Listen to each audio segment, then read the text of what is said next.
For years, the rules were simple. Africa digs, the West profits. Africa supplies raw materials, the West processes them and gets rich. The power to certify, price, and control Africa's diamonds sat in European boardrooms. But one small nation, Botswana, dared to challenge the entire system. While everyone was watching military coups in West Africa, Botswana executed the most successful coup of all, an economic coup that gives them control over global diamond flows without firing a single shot. How did a small landlocked country win against the world's biggest diamond giants? Let's break it down. Before we continue, hit that like button to help us beat the YouTube algorithm. The discovery of diamonds in 1967, shortly after Botswana's independence from Britain in 1966, transformed the nation. At the time, Botswana was among the world's poorest countries, with limited infrastructure and an economy centered on subsistence agriculture. The identification of massive diamond deposits, particularly at the Orapa mine and later the Jwaneng mine, the world's most valuable diamond mine, changed this direction.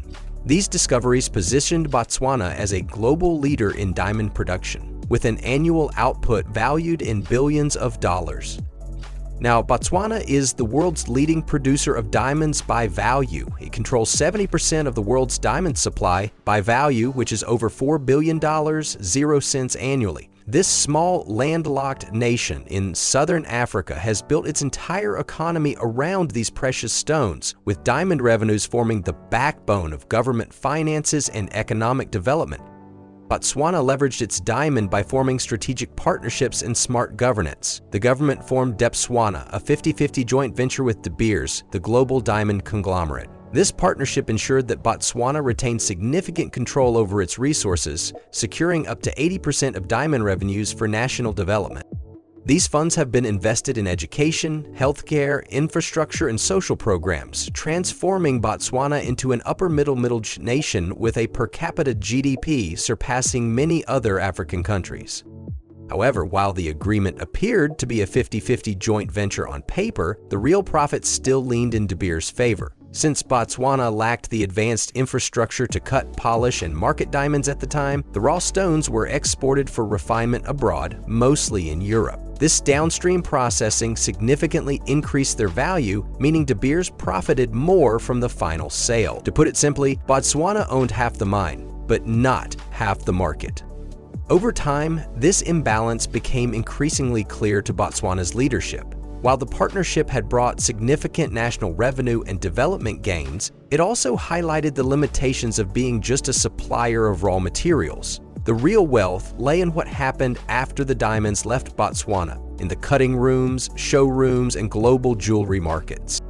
This realization sparked growing calls within the country to move beyond extraction and begin capturing more value from its natural resources. So Botswana decided to do something unexpected: take control of the entire diamond value chain.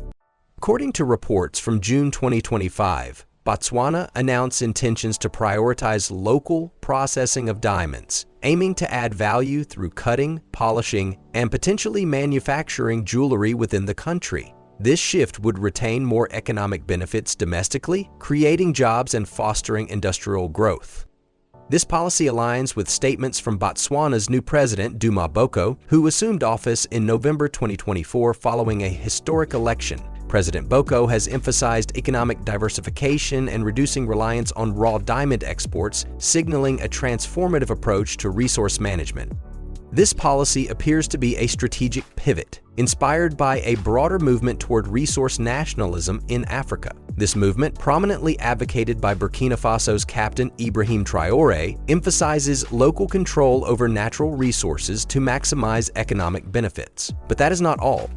In November 2024, something significant happened. The G7 Diamond Technical Team, chaired by the EU and Botswana, have today issued a joint statement detailing their increased collaboration on improving Botswana's capacity for certifying rough diamonds for export.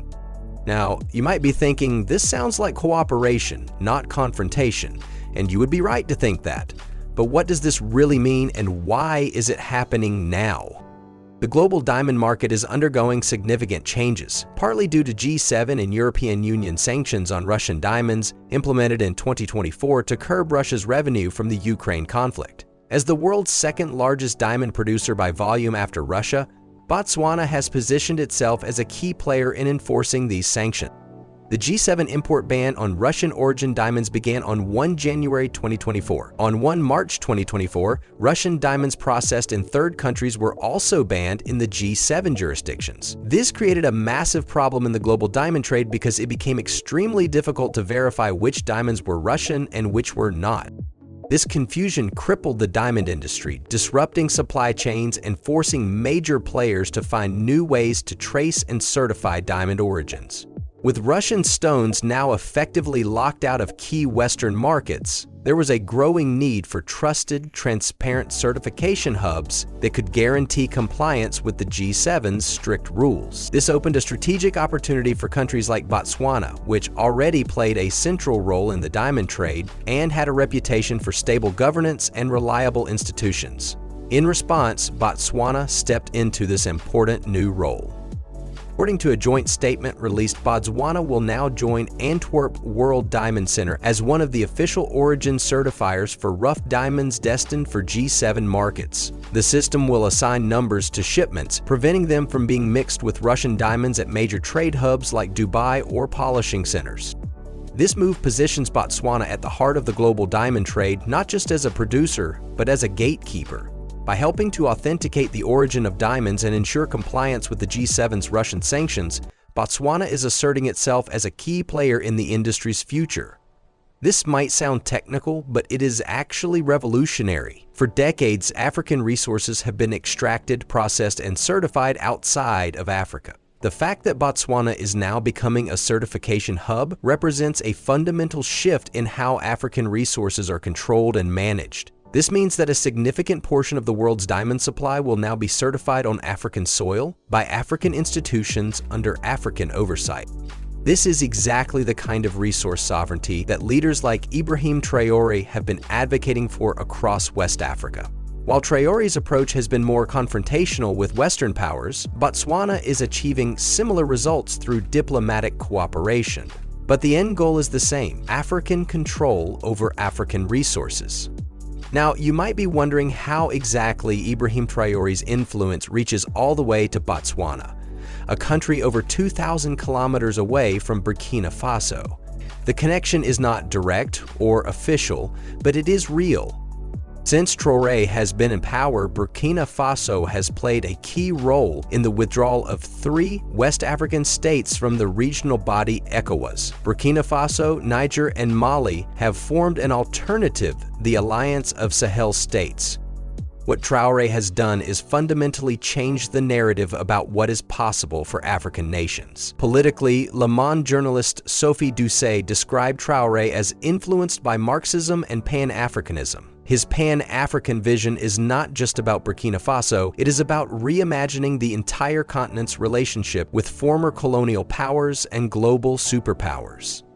And while Traoré is reshaping Africa's political narrative, countries like Botswana are quietly leading an economic revolution of their own. The economic reality is that Botswana, despite its stability and good governance record, remains heavily dependent on diamond exports.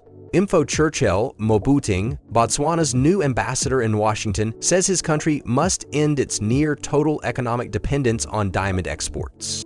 This dependence creates vulnerability, and Botswana's leadership knows it. By becoming a certification hub, Botswana is not just helping the G7 with their Russian diamond ban, they are positioning themselves as an indispensable player in the global diamond trade infrastructure. But this is the strategic genius of this move. While appearing to cooperate with Western sanctions against Russia, Botswana is actually gaining unprecedented control over diamond certification processes. This means they can influence pricing, supply chains, and market access in ways that were previously controlled by Antwerp and other Western diamond centers. This is resource diplomacy at its finest. Botswana gets to maintain its relationships with Western partners while gaining more control over its primary economic asset at the same time. It is a win-win that also advances the broader African agenda of resource sovereignty. What makes this event even more important is that Botswana is not acting in isolation. We are seeing similar moves across the continent, and many of them can be traced back to the changing consciousness that leaders like Traoré have helped foster. In West Africa, the alliance of Sahel states formed by Burkina Faso, Mali, and Niger represents the most dramatic example of African nations choosing sovereignty over traditional partnerships. But the influence extends far beyond these three countries. Countries across Africa are re-examining their resource agreements, trade partnerships, and economic relationships. Ghana has been negotiating new terms for its gold exports. Nigeria has been asserting more control over its oil resources. Tanzania has been revising its mining agreements. The pattern is clear. African nations are no longer accepting the old colonial-era arrangements where they export raw materials and import finished products. In a move to enhance global trust and compliance, Botswana partnered with the G7 in November 2024 to establish a rough diamond export certification point, reinforcing transparency in the diamond trade. But transparency is a two-way street. If Botswana controls the certification process, they also control the information about global diamond flows, market dynamics, and supply chain vulnerabilities. This information is power, and for the first time in decades, that power is shifting from European and American institutions to African ones. This shift in control is not just about diamonds, it is a symbol of something much bigger. The transfer of informational and institutional power from Western capitals to African ones reflects a deeper geopolitical realignment already underway. Botswana's move to certify diamonds locally is just one example of how African nations are beginning to assert more agency in a world where global influence is being renegotiated. On one side, you have traditional Western powers trying to maintain their influence in Africa through economic partnerships, aid programs, and institutional arrangements. On the other side, you have emerging powers like China and Russia offering alternative partnerships based on different terms. But what leaders like Traoré represent is a third option. African nations charting their own course, making their own decisions, and prioritizing their own interests above the preferences of external powers. The genius of Botswana's approach is that they are not rejecting Western partnerships totally. Instead, they are restructuring those partnerships on more favorable terms. By becoming a certification hub, they are making themselves more valuable to Western partners while gaining more control over their resources at the same time. This is exactly the kind of strategic thinking that the new generation of African leaders is bringing to the table. They are not anti-Western or pro-Eastern, they are pro-African. They want partnerships that benefit Africa first and foremost. The Diamond Certification Agreement might seem like a small technical detail, but it represents a fundamental shift in how these partnerships are structured. Instead of Africa simply providing raw materials for processing elsewhere, African institutions are now becoming integral parts of global value chains. As a stable democracy with strong institutions and a good governance record, Botswana demonstrates that African nations can assert resource sovereignty while maintaining democratic governance and international partnerships. The challenge for other African nations is finding their own path between these extremes. Not every country needs to follow Burkina Faso's confrontational approach, but not every country has Botswana's advantages either. The key is for each African nation to assess its own situation, leverage its own strengths, and chart a course that maximizes its sovereignty while maintaining beneficial international relationships. One of the most important aspects of this story is how it connects to broader questions about economic diversification and long-term development strategy. Botswana's government spending has been limited by declining earnings. In a budget address, Finance Minister Ndaba Galiate stated that this growth outlook is predicated on the recovery of the diamond sector, which is anticipated in the coming fiscal year. The fact that Botswana's economic growth is still so dependent on diamond market recovery shows both the opportunities and the risks of the current situation. On one hand, gaining more control over diamond certification and value chains could significantly increase revenues. On the other hand, this increased control needs to be used as a platform for broader economic diversification. For Botswana, the Diamond Certification Hub could become a stepping stone to becoming a broader financial and logistics hub for Southern Africa. The expertise gained in diamond certification could be extended to certification of other minerals and commodities. The institutional capacity built for diamond certification could be leveraged for other types of economic activities. The key is using this moment of increased leverage to build long-term capabilities and reduce dependence on any single commodity or single set of international partners. As one of Africa's most respected democracies and successful economies, Botswana's approach to resource sovereignty will be closely watched by other African nations. If Botswana can successfully increase its control over diamond resources while maintaining democratic governance and international partnerships, it provides a model that other African nations can adapt to their own circumstances. This is particularly important for countries with significant mineral resources but less stable political systems. Countries like the Democratic Republic of Congo, Angola, Sierra Leone, and others have struggled to translate their mineral wealth into broad-based economic development. Botswana's success in building a diamond certification hub while maintaining political stability could provide a blueprint for how these countries can gain more control over their resources without sacrificing governance or international relationships.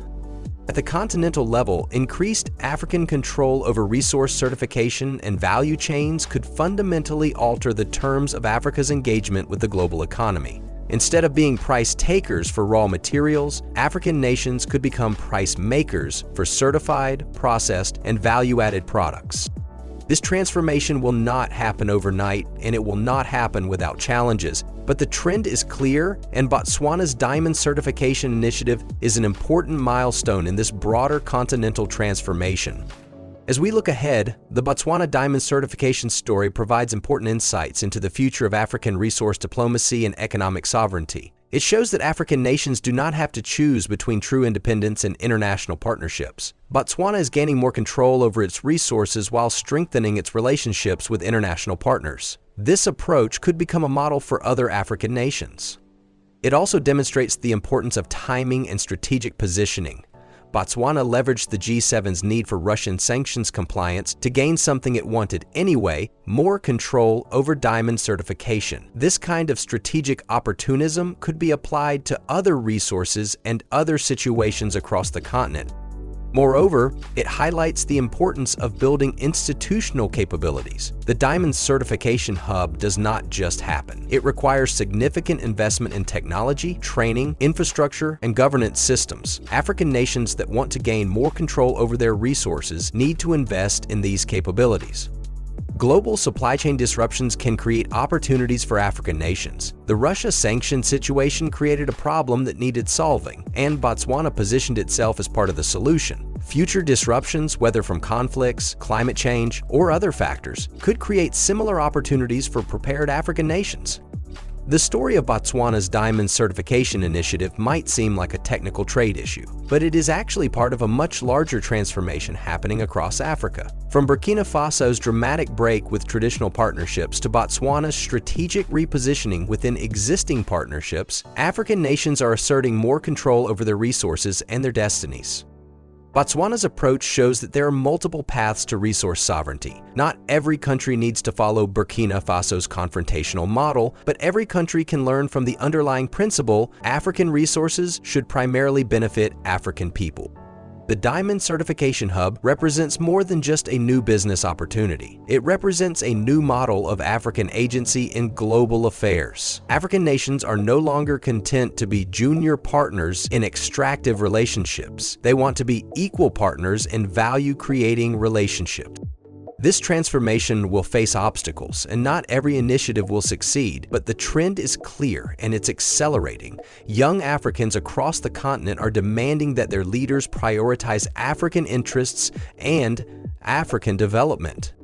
African nations now have more options than they have had in decades. They can choose confrontation, like Burkina Faso, cooperation, like Botswana, or various approaches that combine elements of both strategies. What they can no longer choose is passive acceptance of disadvantageous terms. The days of purely extractive relationships between Africa and the rest of the world are ending. Whether you see this as a positive or negative development probably depends on your perspective and interests. The influence of leaders like Ibrahim Traoré will continue to spread, not necessarily through direct political action, but through the ideas and possibilities they represent. And African nations like Botswana will continue to find creative ways to advance their interests while navigating the complex realities of global politics and economics. This is just the beginning of a much larger story, and we will continue watching closely to see how it unfolds. In Botswana, balance economic risks with strategic investments and global partnerships. What are your thoughts on this development? Share them in the comments below. Don't forget to like, subscribe, and hit that notification bell if you want to stay updated on these developing stories that major media outlets mostly miss or underreport. The future of Africa is being written right now, and these are the stories that will help you understand where the continent is heading